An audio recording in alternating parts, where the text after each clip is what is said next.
Wow, amazing. Hi guys. Hi. Hello. Welcome to Music in Africa. Thank you. Asante sana. We're glad to be here. I'm also excited, very excited to be hosting you guys today. I'm Lucy Ilado. I think we should start by introducing yourselves, and maybe you should tell us what you do in the band. My name is Emmanuel Mohol. I play guitars and yes, other relevant things. Okay, no, I just play the guitar. Okay. My name is Ken Biggie. I play the drums and any other sort of percussion instrument. I also currently run the management, though I'm handing that over to someone else. So yeah, I get things moving. All right. You're the boss. Yeah, well, you could say so.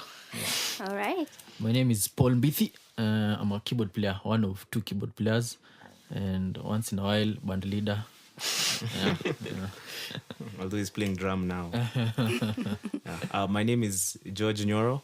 I'm a keyboard player, although I can also play a bunch of other things. So right now I think I'm playing guitar. No, I am playing guitar, not I think, but that's what I'm doing. Yeah. How many are you? We are 6. You're So there are 6, 2 people in absentia. Yeah. Could you introduce them? Yeah, That's so Mr. Lakanyaga yeah. on saxophone and Mr. Michael Munene, our ever-smiling bass player. All right. Yeah. Well, welcome. Thank you. Thank you for having us. Okay, so for how long have you guys been together? As a married couple. Yes. So the band officially got married in 2014. Okay. But most of us have been friends for a while, and we've played together. I think Biggie and I have played together in church for quite a number of years. The rest of us, I think, met maybe at most 2 years to the formation of the band, around 2012. Okay. Yeah, I think what mostly brought us together was a benefit concert that we do every year. It's called the Kenyongera Education Foundation concert. We've done it for like 7 years now, so I think that helped us like gel and just fall in love as a band, and we got that here we chemistry together. And here we are. There's no lady in the group. Was that a decision? I don't think it's a decision. I think it's just what happens. I mean, you find the people you find and you make music with the people you make music with. So these happened to be the people who are around at that time. Yeah, I think so, yeah. I would add on to that and say there are a couple of ladies who work behind the scenes to make sure that one, we look good when we're on stage. Yeah, that's true. And two, also run a bit of our social media work. So we have a couple of beautiful ladies running in our management team. Okay, management, but not on stage with you guys. Once in a while they join us. Actually, All done right. a couple of collaborations. All right, with them, I got the opportunity of watching you guys during the Safaricom Jazz. Wow. It was amazing. Which one? The one in Feb, the one in April? The one in November? April. Okay. Yes, it was really nice. Clearly, you're very young. And the kind of music you do is really distinct from what the young generation or the young musicians are doing right now, Afro jazz. And you started it in 2012, and at that time, not everyone was doing it. So what inspired you to want to take on, that road? We'd played together on different platforms, mostly church. So a lot of church music, doubled up in playing rock once in a while, and a few. We really did go through the phases, but I think at the time when the band was concretely forming as a unit, what was influencing most of us, including Bidhi, who made the call to all of us to join the band, was jazz. Okay. And so since they have their version of jazz in the West, we thought, let's try and fuse the sounds that we have in Africa, in Kenya, with the jazz music that's I would say that was influencing us at the time, and is still influencing us, because if you listen to a few of the songs on the album, you'll probably catch a whiff of Afro jazz, and then you catch a whiff of bebop, thanks to George, and a few other things in there. So we because of the jazz that was influencing us at the time of starting, we decided to fuse with the African sound that comes naturally to us. And so we had a fusion of sorts. Yeah, there are a bunch of African instruments that we use, but actually, you'd be surprised that our band setup is largely contemporary music instruments. But we import the sound into what we're playing. So sometimes Laka will play the chivoti and a ram horn. I don't know what horn that is. There's a horn he plays. But, I don't know what it is. And the rhythms, actually. The rhythms, that you don't really need to be they sound authentic on traditional instruments, and once in a while we try and rope them into the performance, but we also try and adapt the sound of the traditional instrument to the modern instrument we have, because when we started, that's what we had. We had the keyboard, we had because it started in church, most of us, actually all of us, so that's what we had. So we imported what we could hear in terms of rhythms and melodies from an African perspective, and played them through the contemporary instruments that we have. So the elephant in the room, the album. Yes. The audition. Congratulations. Thank you. The funny thing is, the first song we played is actually called Elephant Parade, though it's not on the album. It's not on the album. Yeah. What a Big is coincidence. right. Yeah. All right. We didn't plan this, by the way. Because if you played it in this room. So, you recently released your CD. Yes. I've managed to listen to it, and Kipepeo is my favorite, just So, how long have you been working on it? I'd say the official discussion about an album was there from the onset. Like from the time we started the band, we knew at some point we need to record an album.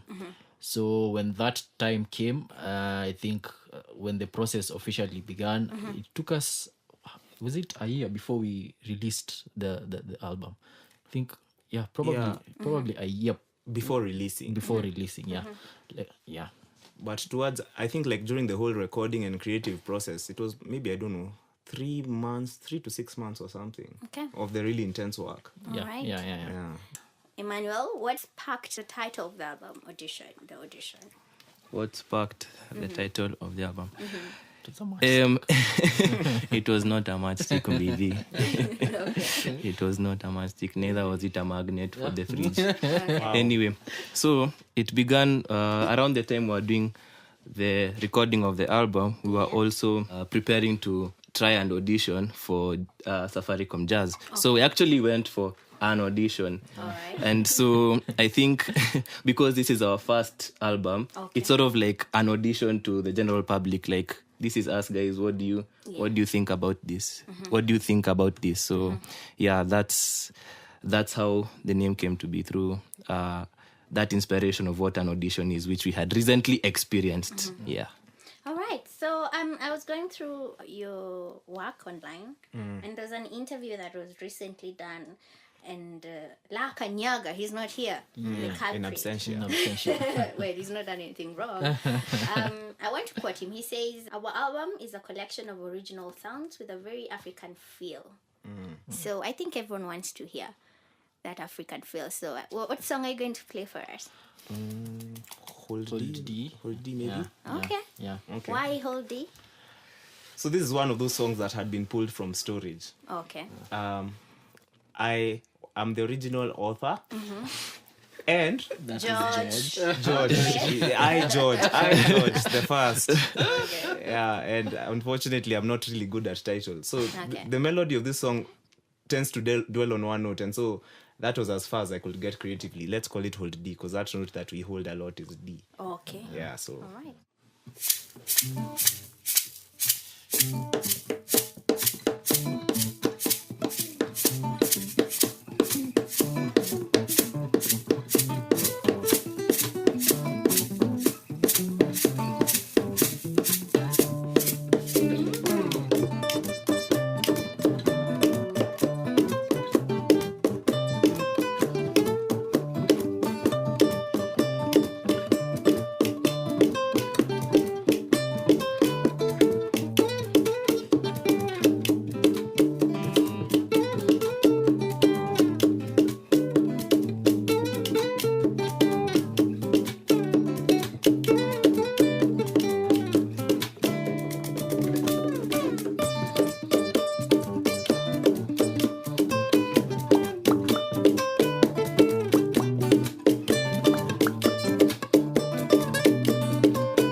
Thank you. Really gotten the African feel. Why did you opt not to use vocals? Going back to when the band started, Okay.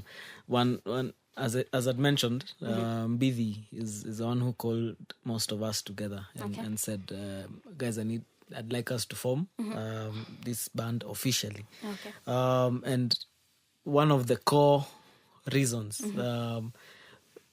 was, at the time, we felt that there's no space for, or really not that there's no space, but we felt like we needed to create a unit where we can express ourselves as instrumentalists. We had played with singers for a while. We backed different singers. We played with some mini choirs. Like basically, we'd been behind the singers in all the music and the collaborations we'd done. So we thought, let's have an outlet where we can express ourselves as instrumentalists, where we can speak as, because most times these instruments can actually sing. We express ourselves through them. Bithi, Yes. what are some of the challenges that you experienced along the way? During the recording process, one of the biggest challenges for me was lunch, because we never had lunch available. Only Laka would carry lunch, and then sharing with Laka was really hard. Yes. And that's why we brought ladies into the group. That can take care of the food. Take care of these soft skills that we probably don't really have. Yeah. All right. Yeah. I had good challenges in that up to when we were tracking most of the songs, a couple of things used to change. And say, this is not working, so let's try and track it differently. So at first, the mindset I had, because this was second album I'd ever played on, like a full album as a drummer, and the first one for the band. So I was very prepared. You know how you go prepared for an exam? You have everything you need. You know, this song at that point, this is what I'll play. This at that point, more Kenya in the brain, and saying that's what I'll do. That's what I'll do. But sometimes it come and we play and we're it's not working. It's not working. There's actually a song that. A couple of things changed. We're playing, and then George is actually the culprit. He'd tell me, play a different groove, play this, try that, and I was open to hearing that what he had to say, and what even Laka likes to. He has different rhythms in his head. So what that did is that it threw out my preparedness, and I had to bank on the musicianship that I had at the point. So if you're bringing something new, I can actually pick it up and play, and we record, and it sounds great. And one other challenge I remember is that the engineers always insisted that the music has to feel right. We might play all the right notes and all the right progressions and all the right breaks, but at some points the music was not feeling right. So there's a song we actually played. I think we did 15 takes, and none of them made it. The whole day we played and like doesn't feel right. Let's take a break. Let's drink water. Let's pray. Let's not have lunch. Let's not have lunch. And since we don't bank on external Stimulants. to get creative. What We decided to, What are these stimulants? No, we'll get to that. So that very song, the next morning, on the second take, we were good. We're like, is this a song that 15 times yesterday refused? Just needed Today, the second one, we nailed it. Like it felt right. All along the notes were right. Everyone was playing the right thing, but it wasn't feeling. It's communication. Which artists have you featured in the album? We have featured a lady who works with us. Her name is Nechesa Odima. She's the vocal behind Mighty Long Way. Okay. And co-writer as well, We have also managed to feature a bunch of other instrumentalists who brought life to some of the songs. Like the songs were almost there, like at 90%, but their inclusion was really it for us. So talk about Tetushani on percussions, talk about Kasiva Mutua, another great percussionist soon to be featured on TED as well. We also had a horn section. Of Kibugi. Joseph Kibugi. Eugene Joe Mudui on trumpet, and Victor on trumpet as well. Jason Ray on trombone, and a bunch of singers. Like Mighty Long Way had actually it had bunch of singers. a bunch of BGVs. Wow. We have there was Son of the Soil, or rather Daughter of the Soil, who's in the US, Njoki Karu from Berkeley on vocals. We had Manasseh Shalom on vocals, a great friend of ours. We had Annette on vocals as well. Isaac Kimani, Nechesa on background vocals as well for that. Warema Mwangi. Man. I hope I've not. If I've forgotten you, you're in our hearts. But we had a bunch of guys. Right. So moving forward, the album is here. What measures have you put in place to make sure that the public gets to have a feel of your music? I know you play live gigs. Yes. And you have performed most of the songs in the album, or all? I actually think by now we should all. All. But And many others. Yes, and for you to, of course, to make money out of it, you need to sell. So what strategy have you guys put in place to ensure that happens? It's a multi-prong strategy. So we have the traditional CD for guys who, I'm I'm old at heart. So anytime someone says they have an album, I prefer to get the CD. Okay. So we have that. So we've printed CDs, but we also are on the digital platform because a lot has changed in the recent years, and a lot of music is now sold, and there's a big chunk of revenue coming in from streaming. So we are actually online as well. So locally, you can get the album off mymook.com.